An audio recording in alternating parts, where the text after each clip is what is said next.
Welcome to the Healing Trauma Podcast, a space for those who are healing from complex and developmental trauma. Introducing your host, Monique Coven, a certified trauma recovery coach, survivor, and thriver. The intent of the podcast is to provide helpful information with insight that can validate, encourage, and support you on your healing journey. You're going to hear stories from other survivors and trauma experts, featuring therapists, coaches, and practitioners. We will open up the conversation on effective trauma healing modalities, practices, and tools. If you are interested in trauma recovery coaching, as well as recommended books and healing resources, head over to www.thehealingtraumapodcast.com. And now, here is your host, Monique Coven.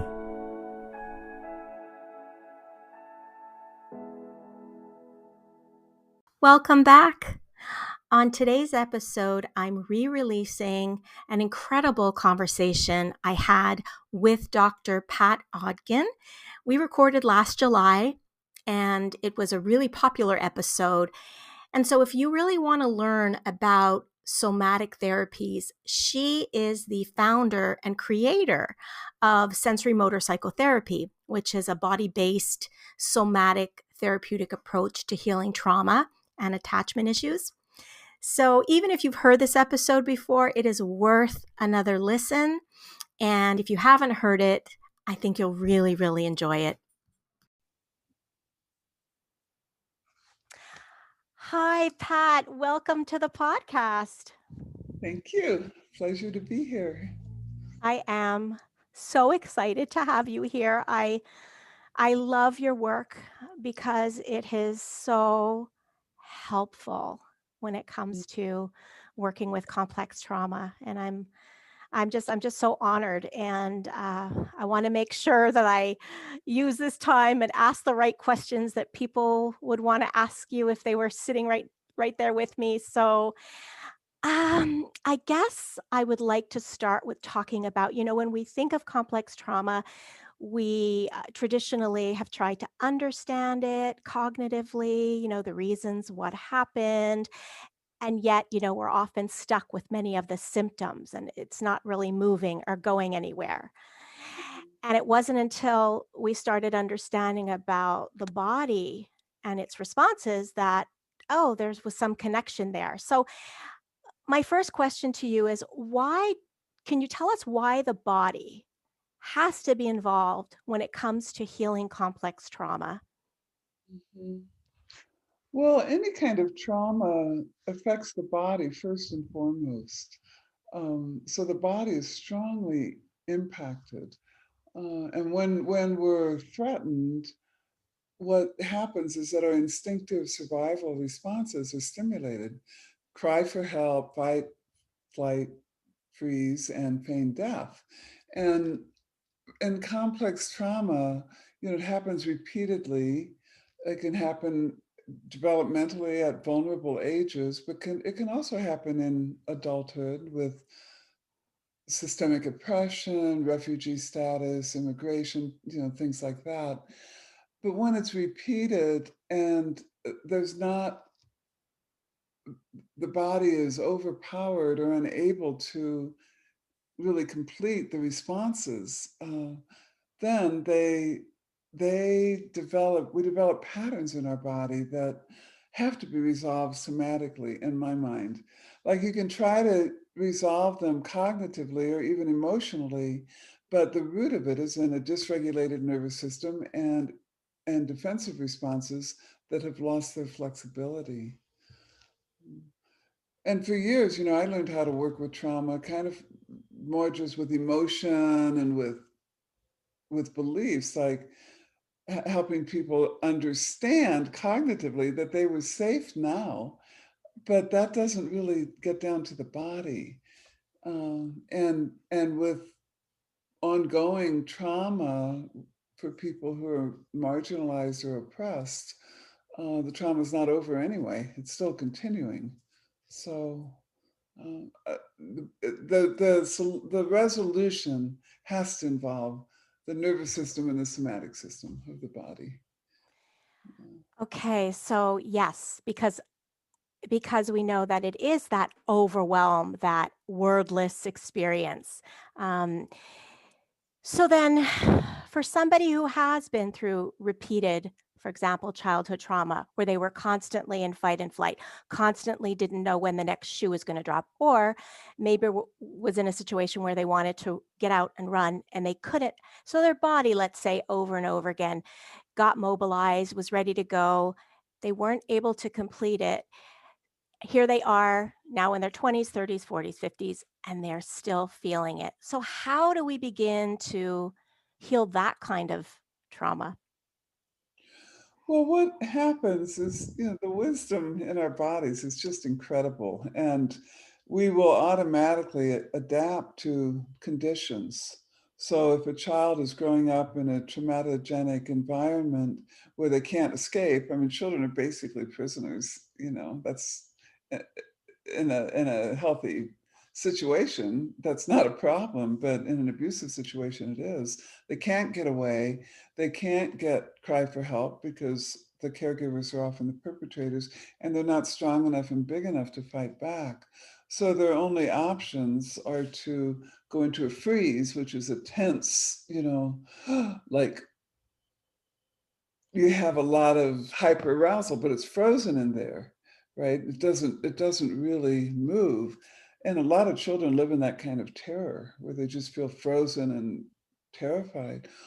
Or it can drop to a hypoaroused state where your body just collapses. And these are all instinctive. These are not mitigated by our thinking brain. So the wisdom of the body is that we will develop patterns that have worked in the past. So if a hypoarousal collapse has been your only option as a child, that will continue in adulthood because we have this ability instinctively to do what has worked in the past. So in therapy, we want to restore flexibility in the system. We want to recalibrate the nervous system and restore more adaptive defensive responses. And the thing for people to remember is that because these are instincts, all the responses are still incipient in our body. They're still alive in our bodies. So it's not that someone doesn't have the capacity to defend themselves now or set a boundary or get over the immobilizing responses of freeze or dorsal vagal. It's just that the pattern has kind of solidified. So, in working with people like that, we look for and help them discover from the body those impulses to defend themselves, to push away or to run away or to cry for help. Because they will come up in therapy because they're instincts. They will come up. And then, Pierre Genet talked about completing the responses. He said, um, Pierre Genet was a contemporary of Freud's, whom I didn't discover until the 90s, and he was just brilliant. And he said traumatized people have not been able to complete the actions of triumph over trauma, which means you can't get away, you can't get help, and you can't fight back. So all that you're left with are those frozen responses. Or for example, some people also have hyper-aroused fight responses where they have explosive outbursts of rage and so forth. And so, that can be worked with as well through mindfulness to regulate that response, not to suppress it, but learn to keep the brain integrated when the anger comes up and to work with action, regulated action. So what we're really doing is just working with the body's intelligence. It's not difficult, because the body's so wise. And I love it because clients over and over and over again, they discover these responses that weren't effective in the past, you know, and they discover them. And I remember one client, she had been sexually abused since she was a child and had become a sex worker. And she said, what's the point? I'm just always going to get raped. It doesn't matter. And her body was just, she said she didn't care really if she lived or died, but her body had this action where her fingers kept coming up as like a preparatory action for a push away. So I held a pillow and she pushed on the pillow, and she just said, it's such a powerful feeling. And she said, it gives me hope for the future. Like, it gives me hope that maybe I could protect myself. Uh, and the brilliance of that is that it was already in her body. Her body was already telling me by lifting her fingers that she wanted to push away. She had just lost confidence in the efficacy of that action. So when we restore it on a bodily level, a lot of healing can take place, when a client finds that wisdom in their own body. So, of course, I'd love to ask you about changes that you've seen with someone who, let's say, was like that client. Yeah. Were they able to, suddenly feel, not suddenly, but start to feel more empowered in their life? Well, therapy is a process. It's not going to happen in one session. Right. After that session, this particular client, she never cried. She said she just never cried. And she said she was crying all week after that session, because what she realized was that that should have been a capacity long ago if she hadn't learned as a little kid that there was no point in even trying to fight it. So she was nearly 50 at that time, and so she was just experiencing a lot of grief. Yeah. And my colleague and friend Anno Vanderhart once said that after therapeutic gain, there's almost always grief, because grief is that bridge between past, present, and future. Like, she had to grieve for what she had lost. But then it's a process. Like, she has to then recognize the pattern of just giving up and collapsing, and she has to use her thinking brain to recognize it and interrupt that pattern. That's why it's a process, because these procedurally learned patterns, they don't usually go away immediately. Sometimes they do, honestly, when like, I had one client, she'd done so much therapy, but she'd never worked with her body. And she had been abused as an infant, actually. And in a few sessions of working with her body, she also discovered from her body this ability to just stand up for herself and push away. And that was restored in her body. And she had some pretty profound changes from that, uh, because she'd done a lot of other work. And I remember she was kind of agoraphobic. She never went to parties, because if you don't have the capacity to protect yourself, you're not safe with other people. So many traumatized people are so isolated. And so this woman, I remember afterwards, she said, after that session, she said, I bought some new clothes that I felt good in, and I went to a party. And she said, I felt contained, like I felt good and present. And because, and I do see this a lot when clients rediscover an ability to set boundaries in their body and to defend themselves, then the actions of reaching out, these proximity seeking actions of letting in relationship, become much more safe, because, connecting with others goes hand in hand with being able to protect yourself. So it's really, it's lovely to see that kind of shift in clients, but we have to be patient. And especially with complex trauma, there's often different parts of the self, with different agendas. Like, I was working with a woman recently who had complex trauma, and she longed for relationships. She didn't have a partner. She didn't have friends that she really could count on. But she felt like the shield in her chest that was protecting her and not letting anybody in. So we could see these two parts. There was one part that had learned from all the abuse to protect and not let in, but there was another part that really longed for connection. I mean, we're wired for relationship. Yeah, so we have to help those parts reconcile, you know? Sorry. So sorry. Yeah. Just listening to you, we're doing this. I can see you, and I can see as you're talking about boundaries, you're pushing with your hands, and Yeah, the audience can't see that, but that is so important because I think it's that physical pushing away that is making the boundaries a visceral experience, like a felt experience of go away. This is this is me, this is you, go away. It's very powerful. So, yeah. That's exactly right. That's what the kind of thing we mean by bottom up processing. It has to be in the body because it's the instincts that have learned not to push. So yeah, the action of pushing, and for many people, they can feel the power of that push if you hold a pillow and let them push against the pillow. Yeah.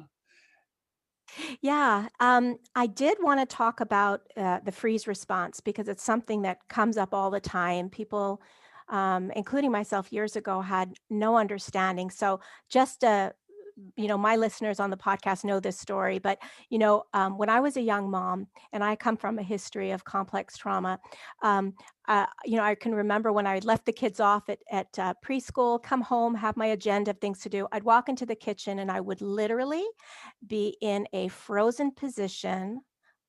There'd be dishes and things on the shelf, on the counters, and I could not move, and I could feel my body starting to get activated, and then I would grab the car keys and race out the door and drive away, and that would happen every day for years, and I had no understanding, but it felt familiar.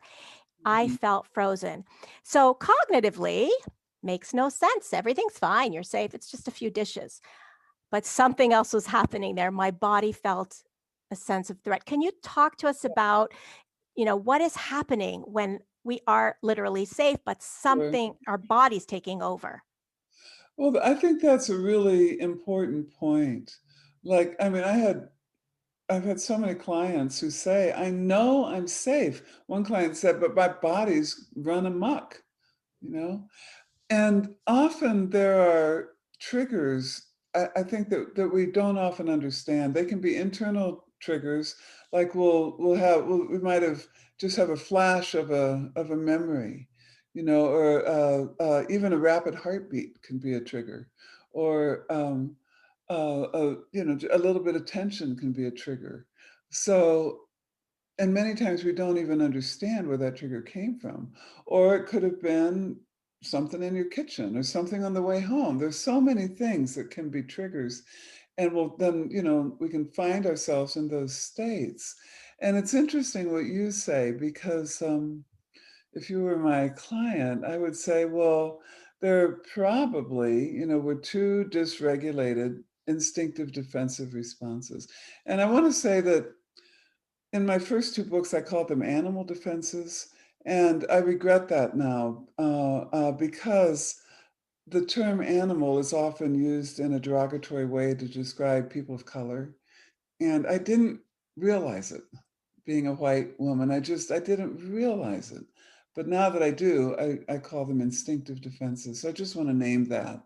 Um, and in your example, it seemed like there was one instinctive defense of, I think it was a freeze. You were tense, but you couldn't move. So it wasn't a feigned death where you were collapsed and couldn't move. No, I remember saying, my feet feel glued to the floor. Yeah, yeah.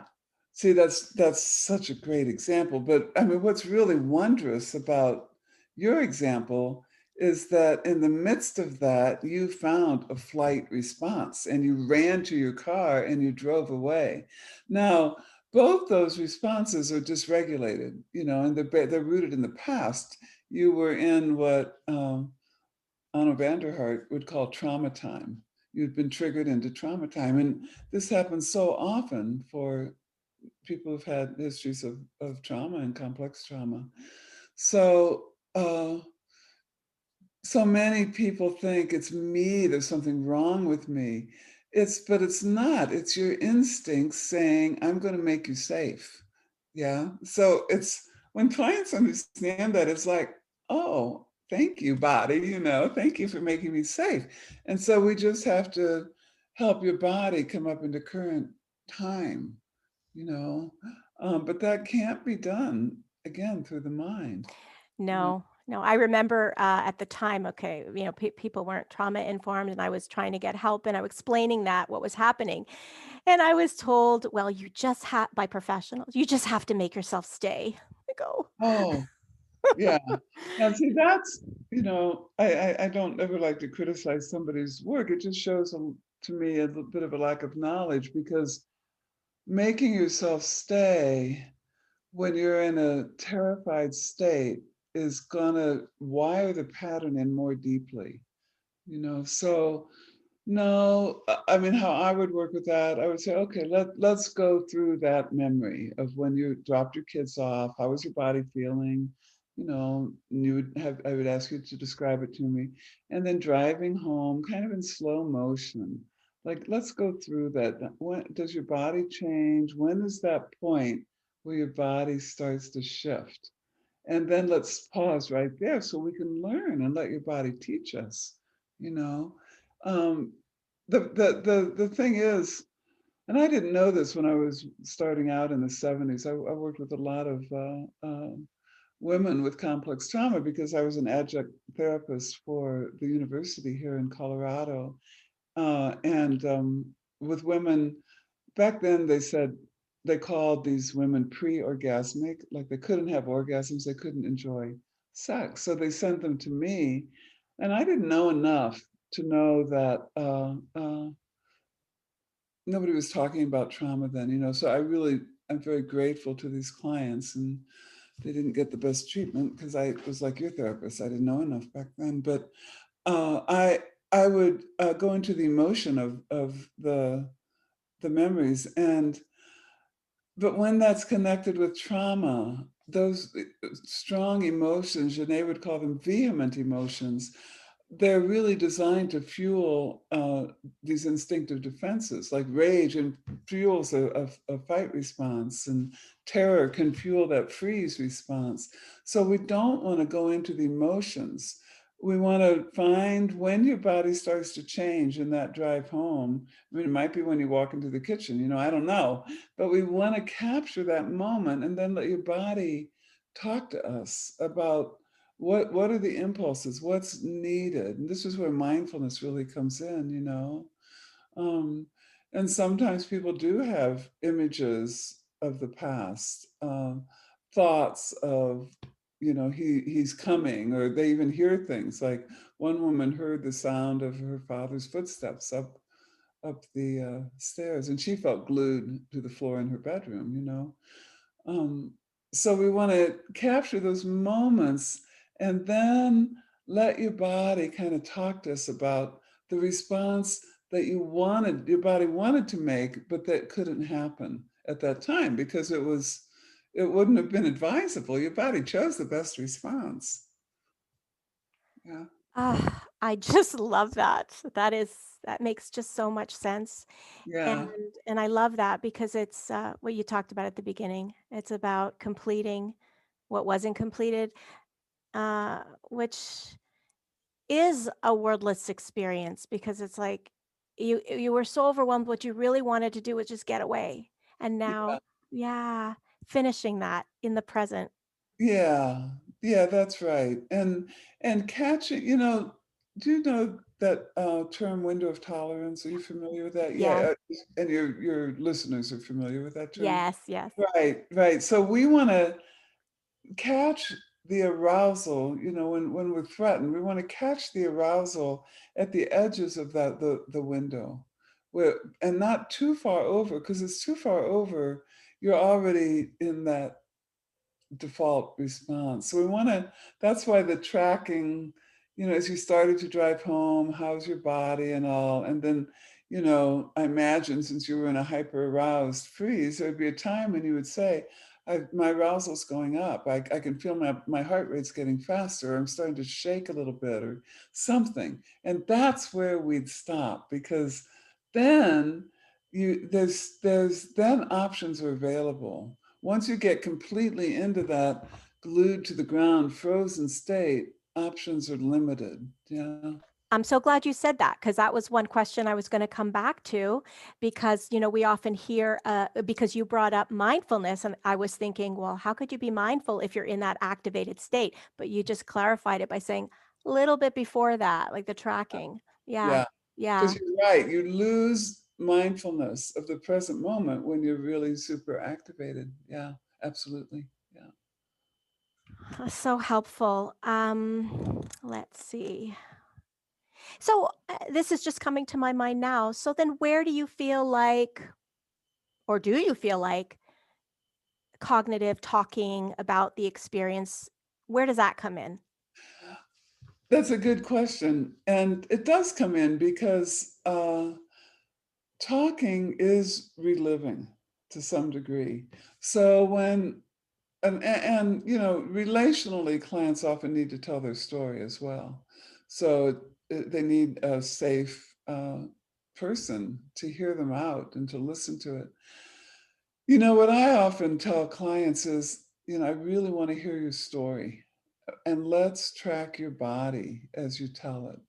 So we can tell if it's getting too stimulating, and then we can pause there and work with your body and then come back to the story, because the story will make the body remember. Telling about, I was scared of my stepfather, I was scared of my mom, right away you're going to start to feel that a little bit. Or I got bullied at school. Well, you're going to start to feel that threat just talking about it. So um we want to help the body integrate as we go along. So in my mind, the healing, I mean, the relational compassion and feeling held and understood can come when a client tells the story, which is really important. Uh, but the healing from bottom up comes through that work with the body. But see, the thing is, you can't do the healing from the bottom up unless you have a therapeutic safety and rapport. So they really go hand in hand. Yeah. Yes, yes, yes, totally. Um, yeah. Um, so what else would you like to tell us that you think could be helpful? Hmm. Well, one of the things that I want to point out, because we've been talking about trauma that has happened in the past, like complex trauma, but that's over now. And many of our clients are dealing with ongoing trauma, especially if you're in Canada, if you're working with Native Canadians, if you're working with immigrants, here, if we're working with Black people, Indigenous people, asylum seekers, or any domestic violence, these conditions that are related to oppression and racism, they're not over. So we have to understand that that's different. It's not like, oh, great, your trauma's over, so we just have to work with the after effects and help you move on. If we're working with people who are oppressed and who live in the culture that, I mean, our cultures oppress a lot of people, probably more in the United States than Canada, but still, um, it's different because there's a need to validate that it's not over. How can we help your body navigate it, moment by moment? Um, like I have nephews who are Black, and um, one of them moved here to, be with me, lives here now. And he was stopped by the police so many times here in Colorado. My white son, I would think, was stopped maybe once. the whole time he was growing up here. And so he has to, my nephew has to recognize that that's a trigger. Police cars are a trigger. They're threats. And if his flight response takes over like yours did, I thought I turned this off. I'm so sorry. That's okay. Okay, now it's off for sure. So if his flight response would instinctively take over and he started to run, it could get him killed. It has gotten many a Black man killed. And if he was surly or talked back, or he could also, if his fight response came up, it could also get him killed, or, get a knee on the neck or whatever. So he has got to learn to regulate himself in the face of this ongoing threat to preserve his safety.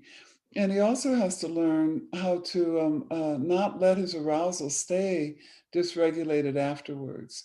So what's the quickest way he can bring it back into that window of tolerance? Because if it stays dysregulated, it's going to really damage his health and his psyche, and just be his immune system will be compromised, and we really need a strong immune system these days, especially.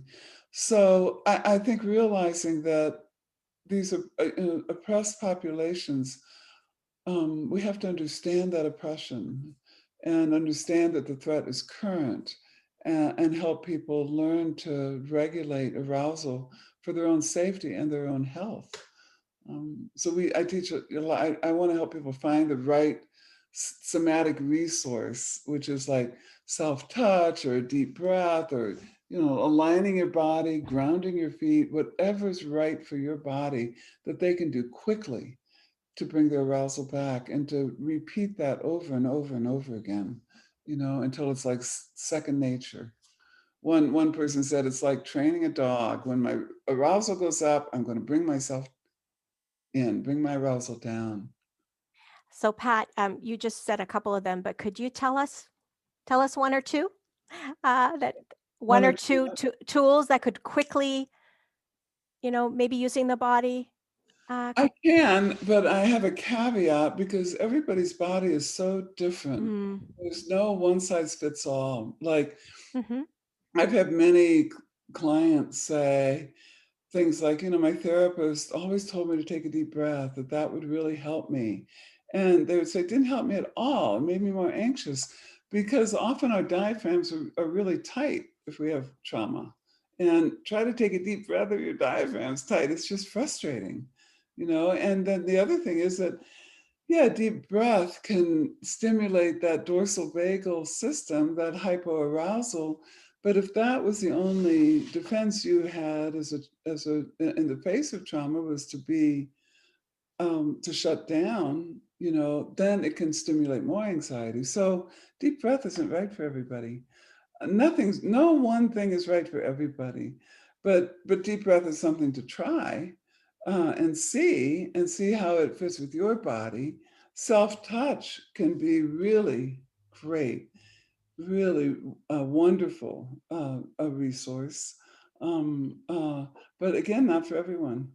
I had one client where his own self-touch just traumatized him more. He couldn't do it, but he could do a pushing motion. Now, you can't do that, if you're being faced by a cop. But you could do that as soon as it's over. You could push against the steering wheel. You could push against the wall when you get home. Um, Others are alignment in your body, like not collapsing, like just aligning your spine, and taking up space. That lowers, some research shows that can lower cortisol. Grounding is another one. Even just smiling. Thich Nhat Hanh writes about this, but it's also proven that just smiling can stimulate good feeling hormones and help regulate your arousal. If you tend to go into a freeze or a hypoarousal, almost any kind of movement can work, like any anything. Go for a walk, dance, just even move your body a little bit to mitigate that immobility. Yeah. That's so great. And they say, and it's even something I recommend to people too. And I was wondering what you think about that. The orienting response, really slowly taking a look. What do you think of that one? Well, it's something I wrote about a lot in my Oh, first book because, especially with freezing, the orienting, we have this natural instinct when we're threatened to search for the source of threat.